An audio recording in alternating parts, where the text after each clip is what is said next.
Alright mga panuli, magandang araw, magandang buhay. Panibagong vlog na naman tayo mga panuli. So ang ibabahagi ko sa inyo ngayon, ang content natin ngayon, itong tricycle natin. Yung sa mga tricycle driver na may motor o ang ginagamit ninyo ay CB 125 Honda. Ibabahagi ko sa inyo yung experience natin dito sa ating CB 125. Wala na siyang pangalan dito na bura na.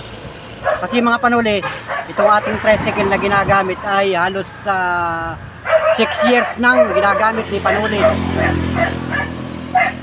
Yan, pang tricycle ito mga panuli. Sa mga nagta-tricycle na ang gamit ay CB Honda 125. Bakit ito nag-overheat?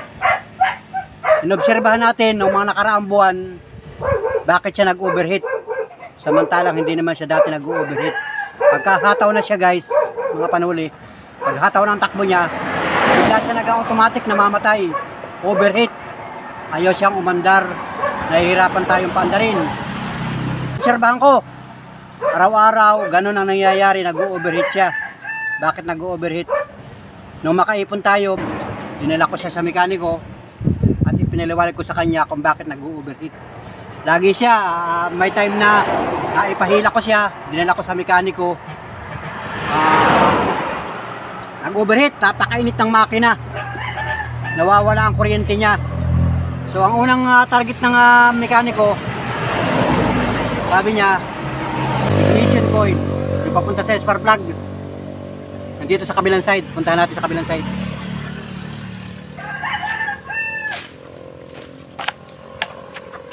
Pakita ko lang sa inyo mga panuli. Ignition coil, ito oh. Ito naging kulay orange. So siya yung nagko-connect dito sa spark plug.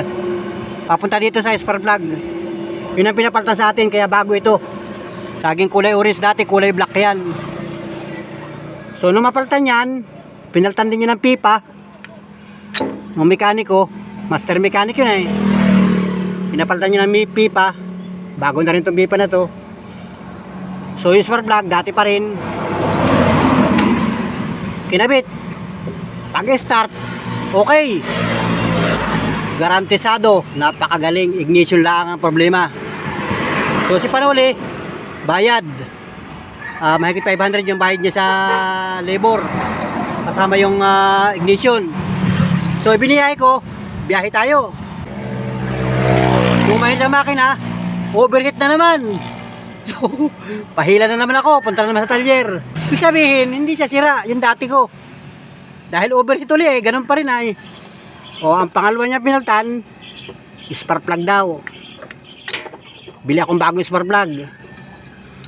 O, pagkabit ng bagong spark plug, okay na naman. Andar na naman. Pangatlong araw, andar na naman siya. Nakapamasada na naman ako. Nung uminit na naman ang makina, hataw tayo sa pamamasada, overheat pa din.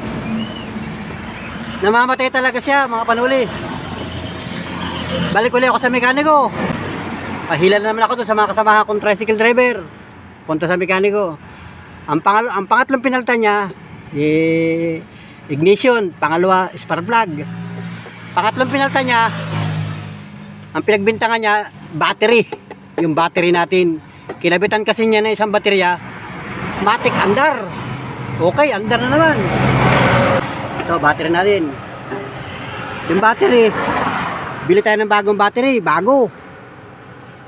Nasa, kung ito, 6 plus. Yung battery, bili ako ng bagong battery. Pagkabit ng battery, andar na naman, okay na naman. Pasada na naman si panuli. Ilang araw, overheat na naman. Kasi pagka yung hataw ka na, tumatakbo ka na ng 40-50 kilometers at umaahon siya, nag-u-overheat talaga, parang nag-shutdown yung kanyang kuryente. So, dinala ko naman sa ibang mekaniko. Nagtanong ako sa ibang mekaniko. Ang pinagbintangan naman niya, mga panuli, doon sa ibang mekaniko, stator naman. Stator, yung nandun sa may kabilang side naman. Ito sa may kabilang side. Tingnan natin. Pakita ko sa inyo mga panuli kung saan nakalagay yung stator na sinasabi. Dito kasi pagka ito binuksan mo, mga panuli, pag ito binuksan mo, nandito yung stator. Yung kasing stator, bali yun ay may linya-linya. Sabi ng mekaniko, baka pundi ang isang stator, yung isang linya niya, baka pundi. Kaya pagka mainit na siya, nagsashutdown, nawawala yung kanya kuryente. Sabi ko, pwede nga mangyari. Ito. So nagtanong tayo, magkano magagastos ng stator? Tanong ako sa Honda, opisina ng Honda, mahal. Nasa 6,000. Sabi ko, napakamahal. Pero sa labas ng sa mga tindahan, sa mga tindahan sa labas, makakabili ka hanggang 2,000 hanggang 1,500. So hindi ko siya pinagawa. Sabi ko, kasi magagastos na naman tayo, sobra-sobra na yung gastos ko doon. Baka hindi siya ang problema. Punta uli ako sa kabilang mekaniko. Pangatlong mekaniko, tanong uli ako. Pinaliwanag ko yung nangyayari doon sa motor ko. Bakit siya nag-overheat? Ang finding nung pangatlong mekaniko, stator pa din. Stator, so mahal ang stator. Talaga mag-iipon tayo ng pambili ng stator sa yung labor. Medyo may kamahalan. Ang apat na mekaniko, nagtanong ulit ako kasi maraming mekaniko dito sa amin. Magagaling na mekaniko. Yung pang-apat na mekaniko, stator pa din ang gusto niya paltan. Stator pa din. So, yung pang-apat na mekaniko, humanap ako ng isang mekaniko. Yung isang mekaniko naman, ang gusto niyang gawin, bubunutin ang block. Papaltan daw yung lahat ng kung ano nasa loob nito. Sabi ko, mas malaking gastos. So, ang ginawa natin, hindi ko pinagalaw. Okay naman siyang gamitin, basta't dahan-dahan lang ang takbo. Pero once na siya uminit ang makina at umahataw ka na sa paahong bahagi, doon siya nagsha-shutdown. Namamatay siya, nawawala ang kuryente niya, tapos mahirap na siyang paandarin. So, ang ginawa ko, wala tayong pampagawa ng stator kasi may kamahalan. Ang ginawa ko doon sa isang kakilala kong mekaniko, pinabunot ko sa kanya ito. Sabi ko, paltan lang niya ng piston ring. Yung piston ring, guys, mga panuli, piston ring nito. Kasi yung piston ring nito, medyo umiingay na siya. Sabi ko, paltan na ng piston ring. Gumastos lang ako na lang sa 350 yung piston ring. Tapos yung bobsel, pinapaltan ko. So pagbukas namin ito, nakita ko ito, saka yung tambutso dito, barado. Ito pala, barado. Itong, mahalaga pala ito, barado siya. Talagang nilinisan ko ito, sabi ng mekaniko, talagang barado ito. Tapos itong tambutso, barado din. So nung malinisan ko ito, talagang nalinisan ito. Tapos napalitan ng piston ring, tapos valve seal, tapos change oil. Okay na, balik na ulit sa dati. Matik. Yun lang pala ang problema, mga panuli. Yung obserbahan ko ulit, ibinahay ko isang araw, isang linggo, 2 linggo, 3 linggo, hanggang isang buwan, hanggang ngayon, napakaganda niya panuling gamitin. Wow! Yun lang pala ang problema, barado lang ito. Kaya doon sa mga may tricycle na ganito, i-maintenance pala natin ito, saka yung tambutso. Kasi talagang barado. Kaya pala siya nag-overheat. Nandito lang pala ang problema sa may dalawang ito sa tambutso, saka yung piston ring, saka yung valve seal. So hindi natin ito ginalaw. Hindi ko ginalaw ito.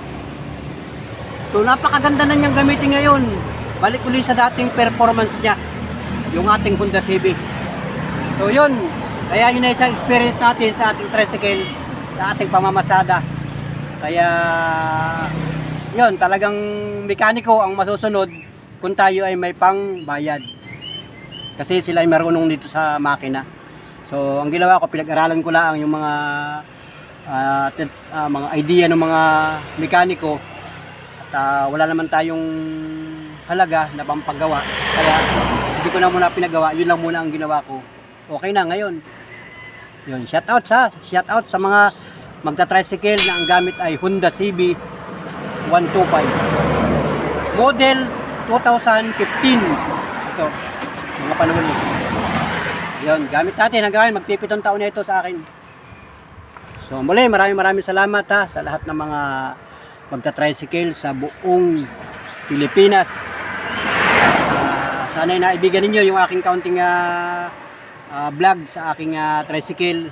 Ito para lamang doon sa mga nagta-tricycle na ang gamit ay Honda CB 125. So maraming salamat at magsama-sama tayo sa pamamasada sa araw-araw.